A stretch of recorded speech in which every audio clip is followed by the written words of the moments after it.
উদয়পুর মহকুমা পুলিশ আধিকারিক নির্মাণ দাসের নেতৃত্বে মায়ানমার থেকে বাংলাদেশে সিগারেট নিয়ে যাওয়ার সময় রাধাকিশোরপুর থানার অন্তর্গত খুপিলং এলাকা থেকে আটক করে দুইটি গাড়ি সহ দুই যুবককে। জানা যায় তাদের নাম নিমাই পাল, বাড়ি মনুঘাট, এবং প্রসেনজিৎ মজুমদার, বাইখুড়া। তারা নিজেদেরকে গাড়ি চালক হিসেবে পরিচয় দেয় এবং তারা ৩,০০০ টাকার বিনিময়ে গাড়িগুলি পাচার করে দেওয়ার কাজে হাত লাগায়।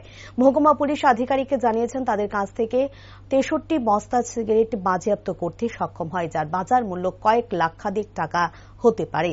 পুলিশ সমস্ত কিছু তদন্ত করে শনিবার তাদের আদালতে প্রেরণ করবেন বলে জানান মহকুমা পুলিশ আধিকারিক।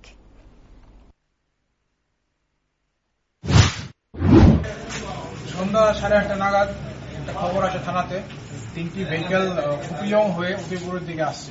তো সেই মোতাবেক আমরা ওইখানে রাশ করি এবং দুটো ভেহিকেলকে, একটি বোলেরো গাড়ি এবং একটি হুন্ডাই ক্রেটা গাড়িকে আমরা ডিটেন করি। আরেকটি গাড়ি পালিয়ে যেতে সক্ষম হয়।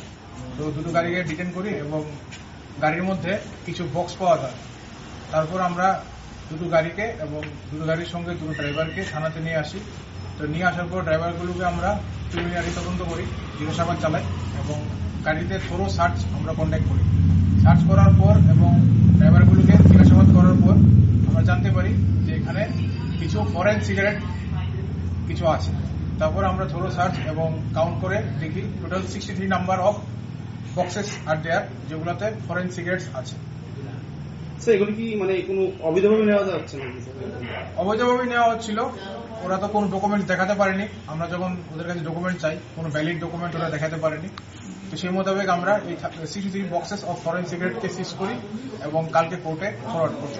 বাজার মূল্য কত হবে স্যার? যে দুটা গাড়িকে আপনারা আটক করেছেন বা যাদেরকে চালক হিসেবে আটক করেছেন, তাদের নাম বা নম্বরগুলো আপনাদের আমাদের তুলে ধরতে পারবেন স্যার? গাড়ির নাম্বারগুলো তো ভুল আছে, আমরা দেখেছি। তো এটা সঠিক তদন্তের পরে আমরা বলতে পারি।